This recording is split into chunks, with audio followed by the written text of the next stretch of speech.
एक गांव में धनीराम नाम का बदमाश व्यक्ति रहा करता था, जो गांव की भोले भाले गरीब, अशिक्षित, असहाय गरीबों की जमीनों और घरों पर गांव की मुखिया की मदद से अवैध कब्जा कर लेता था। एक दिन की बात है, धनीराम गांव के व्यक्ति सुखिया के पास जाकर बोला, हाँ भाई, कैसा है रे सुखिया? ईश्वर की कृपा है धनीराम भैया, आप यहाँ कैसे पधारे? मुझे तुम्हारे जैसे भिखारियों के घर में आने का कोई शौक नहीं है, समझा? मैं तो बस तुझे ये याद दिलाने आया हूँ कि आज महीने की 20 तारीख है। 25 तारीख तक इस मकान को खाली कर देना। ये कैसी बातें कर रहे हैं आप? मैं भला अपने मकान को खाली क्यों करूंगा? अबे, ये घर तेरा कब से हो गया रे? ये घर तो सरकारी है और सरकार हमारी है, तो जाहिर सी बात है ये घर हमारा हुआ। ये गलत बात है धनीराम जमींदार, ये घर हमें सरकार ने बनवा कर दिए थे, आपको इसे छीनने का कोई अधिकार नहीं है। अरे और तो और, लोग तो दूसरे लोगों को कर्ज देकर उनसे भारी ब्याज वसूल कर उनका मकान छीन लिया करते हैं, लेकिन तुमने तो हद पार कर दी धनीराम जी। ना ही मैं तुमसे कोई कर्जा लिया और ना ही मेरे पर कोई ब्याज चढ़ी है, फिर मैं मकान क्यों खाली करूं? अच्छा, तो फिर अपने इस मकान के कागजात दिखा। सुखिया दौड़ता हुआ अपने मकान के कागज धनीराम के पास ले आया। देख लीजिए धनीराम जी, ये मकान मेरे ही नाम है, आप इसे मुझसे छीन नहीं सकते। सुखिया की बात सुनकर धनीराम ने अपनी जेब से दूसरे कागज निकालकर सुखिया को दिखाते हुए बोला, तो फिर ये कागज किसके नाम में है? ये तो मेरे नाम में है। सुखिया, तेरे इस घर को मैंने कुछ दिन पहले ही सरकार से खरीदा है। लेकिन सरकार मुझे बगैर बताए आपको ये घर कैसे बेच सकती है? अब ये जाकर सरकार से ही पूछ, मुझसे क्यों पूछ रहा है? मेरे पास इस मकान के खरीदने के कागज हैं और इस घर को कोर्ट से खाली करने के नोटिस भी हैं। मैं तो बस इसीलिए तेरे पास आया था कि तू गांव का है, मेरी बात समझ जाएगा। लेकिन अगर तू सीधी तरह से नहीं माना तो मैं तुझे धक्के देकर 25 तारीख को इस घर से बाहर निकाल दूंगा।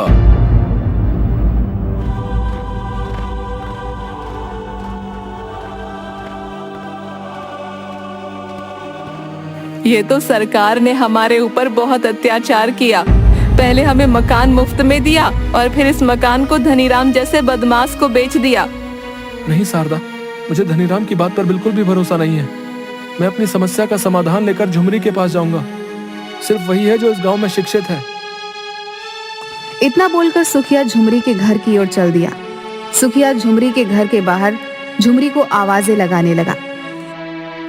झुमरी बिटिया, दरवाजा खोल, मैं बहुत मुसीबत में हूँ। दरवाजा झुमरी के पति बसंत ने खोला। क्या बात है सुखिया चाचा, आप रो क्यों रहे हैं? सब कुछ ठीक तो है? क्या बताऊं बसंत बेटा, धनीराम जमींदार मेरे घर आया था और बोल रहा था कि उसने मेरा मकान भारत सरकार से खरीद लिया है। तो इस मामले में झुमरी क्या कर सकती है? एक बार मुझे झुमरी से बात करने दो बेटा, मुझे धनीराम जमींदार पर बिल्कुल भी भरोसा नहीं है। सुखिया चाचा, आप तो जानते हैं कि पिछले कुछ महीनों से झुमरी का संपत और कपटा ने वैसे भी जीना हराम कर रखा है। संपत और कपटा मुखिया के साथ ही हैं और मुखिया धनीराम जमींदार का दोस्त है। मुझे हमेशा अपनी पत्नी को लेकर डर सताता रहता है। आप यहाँ से जा सकते हैं, मैं इसमें आपकी कोई मदद नहीं कर सकता। सुखिया वहाँ से जाने ही वाला था कि तभी झुमरी वहाँ पर आ गई। ये क्या कह रहे हैं आप? गांव के लोग अगर मुझसे मदद मांगने आते हैं तो आपको तो खुश होने की जरूरत है। आप उनका दर्द बांटने की बजाय अपने घर से बाहर भाग रहे हैं, तो फिर आप में और उन दुष्टों में क्या ही फर्क रह गया? मुझे तुम्हारी चिंता सताई रहती है झुमरी, कि कहीं मुखिया तुम्हारे साथ कोई अनहोनी ना कर दे। चिंता मत कीजिए, मैं एक पढ़ी लिखी शिक्षित लड़की हूँ। शिक्षा सबसे बड़ा हथियार होता है। बसंत, मुखिया, धनीराम, संपत और कपटा मेरा कुछ नहीं बिगाड़ सकते। आप मेरे साथ चलिए सुखिया चाचा। लेकिन कहाँ झुमरी? धनीराम जमींदार के घर पर। झुमरी, मैं तुम्हें अकेले नहीं जाने दूंगा, मैं भी तुम्हारे साथ चलूंगा। झुमरी अपने पति बसंत के साथ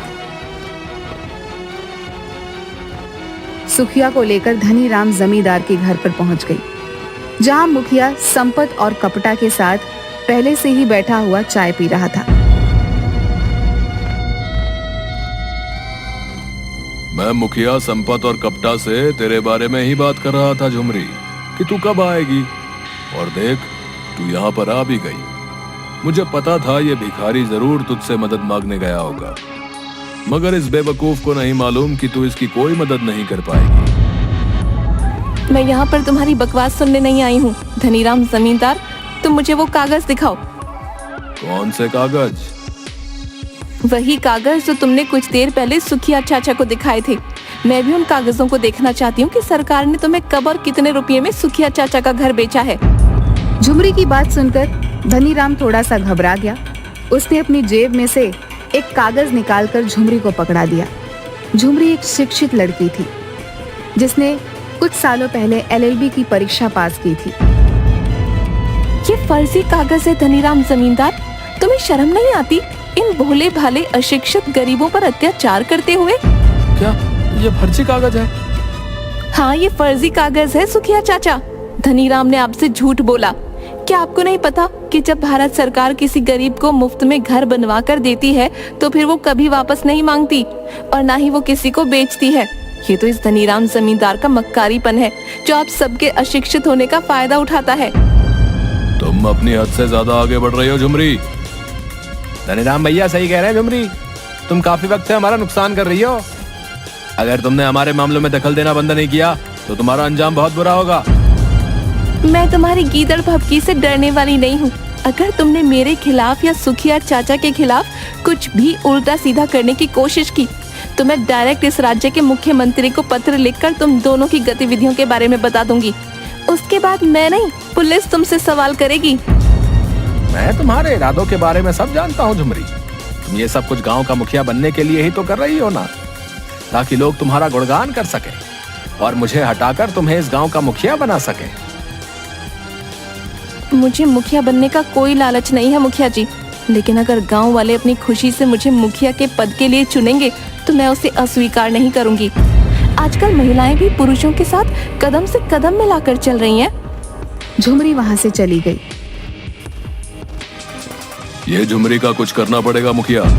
अगर ऐसा ही हाल रहा तो वो दिन दूर नहीं जब हम सबके हाथ में कटोरा आ जाएगा। तुम बिल्कुल सही कहते हो धनीराम जमींदार। जब से ये झुमरी थोड़ा पढ़ लिख क्या गई है, इसने तो हमारी नाक में दम कर रखा है।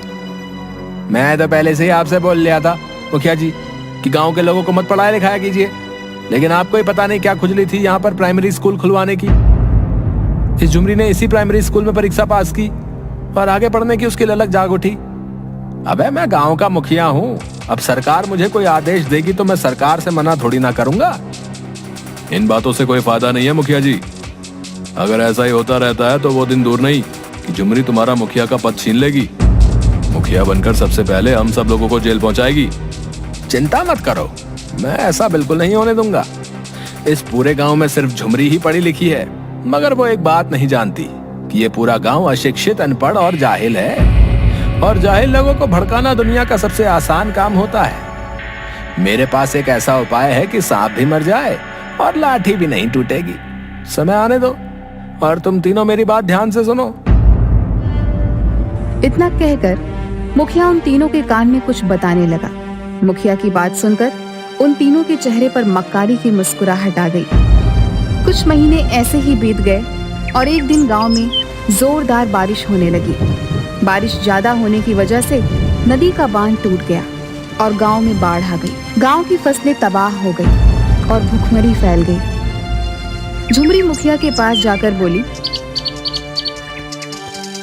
मुखिया जी, आप तो जानते ही हैं कि कुछ दिन पहले हमारे गांव में बाढ़ आई थी। बाढ़ की वजह से सारी फसलें तबाह हो गईं। गांव में भूखमरी फैल गई है। आप हमारे गांव के मुखिया हैं। आपका गांव के लोगों की मदद करना आपका कर्तव्य है। मैं तुम्हारी ही प्रतीक्षा कर रहा था।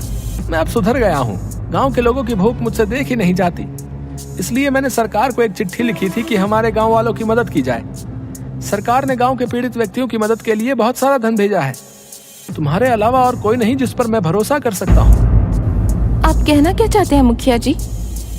झुमरी, ये पैसे तुम ले जाओ और गांव के विकास में लगा दो। उनके लिए खाने का अच्छा भोजन तुम स्वयं शहर जाकर उन्हें दो। गांव वाले तुम पर भरोसा करते हैं। मेरी तो छवि गांव वालों की नजर में बिगड़ चुकी है। आपको गांव के प्रति इतना चिंतित देखकर मुझे बहुत खुशी हो रही है मुखिया जी। मैं आपका काम ईमानदारी से करूंगी। गांव के लोगों की मदद करने में मुझे बहुत खुशी मिलेगी। मुखिया ने ढेर सारे पैसे झुमरी को दे दिए। झुमरी उन पैसों से गांव के लिए बहुत सारा भोजन खरीद लाई। सभी गांव वालों ने झुमरी का भोजन खाकर अपना पेट भरा, मगर भोजन करने के कुछ घंटे पश्चात सभी गांव वाले बीमार पड़ गए। झुमरी यह सब देखकर घबरा गई। गांव की विमला झुमरी से आकर बोली, ये तुमने क्या खिला दिया झुमरी? जब से मेरे बेटे ने तुम्हारी शहर से लाई हुई दाल खाई है, तब से वो लगातार उल्टियां कर रहा है और बुरी तरह से बीमार पड़ गया है। ये क्या कह रही हैं आप? सिर्फ मेरा बेटा ही नहीं, बल्कि तुम्हारा लाया हुआ खाना जिन जिन लोगों ने खाया वो सब बीमार पड़ गए हैं झुमरी। ये तुमने अच्छा नहीं किया। तभी वहां पर गांव का मुखिया संपत, कप्ता और धनीराम जमींदार के साथ पहुंच गया और सभी गांव वालों को इकट्ठा करके बोला, गांव वालों, तुमने ये देख ही लिया होगा कि झुमरी तुम्हारे लिए शहर से बासी खराब भोजन लेकर आई है। इसे खाकर ही तुम सब बीमार पड़े हो। अब तो तुम्हें विश्वास हो गया ना कि ये झुमरी तुम्हारा भला नहीं चाहती। ये एक धोखेबाज स्त्री है। ये क्या कह रहे हो तुम? मुखिया जी सही कह रहे हैं झुमरी, तुमने इन गांव वालों को जानबूझकर बीमार किया है। लेकिन मैं ऐसा क्यों करूंगी? क्योंकि मुखिया ने तुम्हें जो पैसे दिए थे, तुम वो सारे पैसे खुद हड़प कर गई और कुछ पैसों का खराब भोजन खरीद कर ले आई।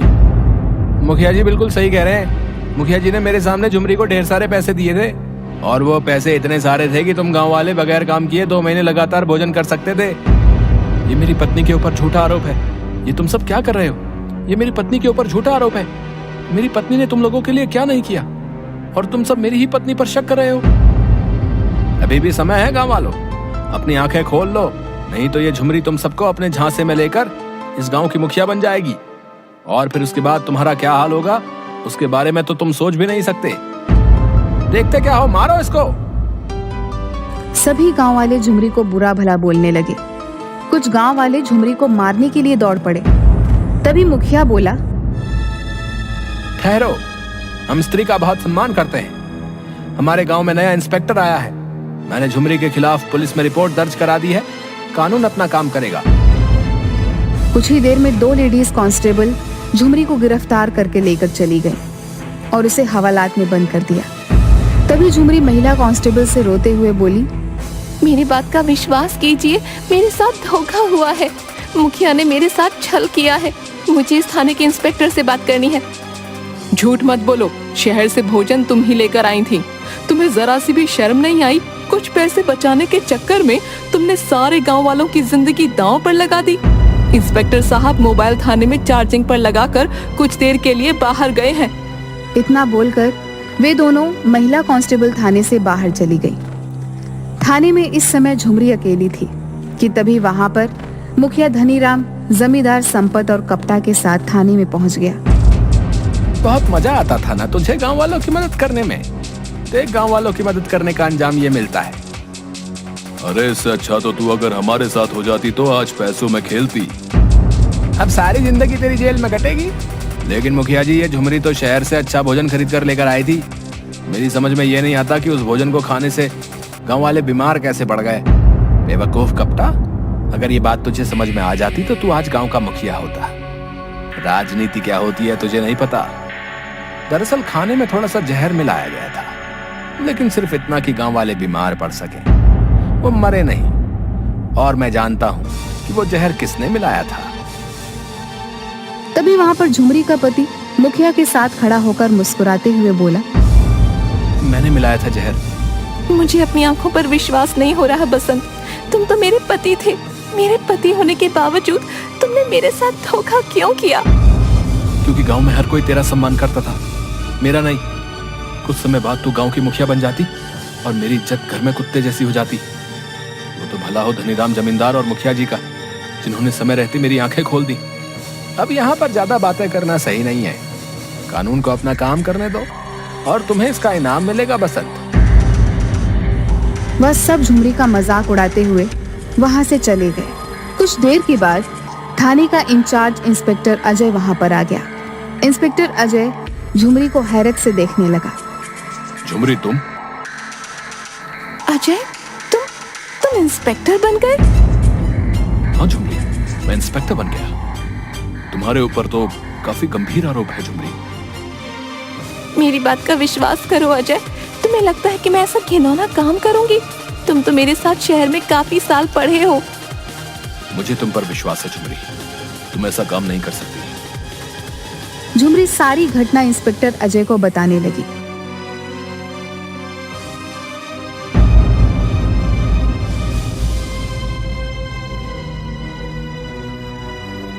तभी इंस्पेक्टर अजय के होठों पर मुस्कुराहट आ गई।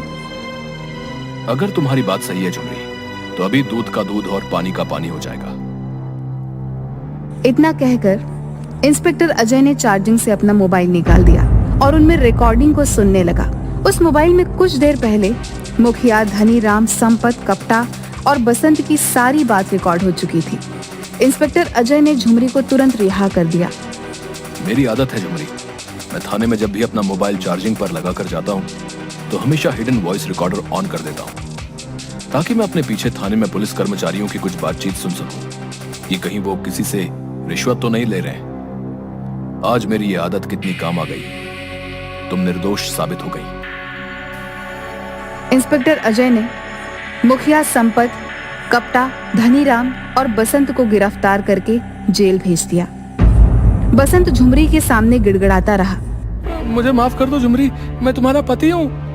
अब मेरा और तुम्हारा कोई रिश्ता नहीं रहा। तलाक का नोटिस तुम्हें जेल में मिल जाएगा। अदालत ने सबको उम्र कैद की सजा दे दी और गांव वालों ने मुखिया की जगह झुमरी को गांव का मुखिया बना दिया। झुमरी आज भी गांव की मुखिया है और वह हर समय लोगों की मदद करती रहती है।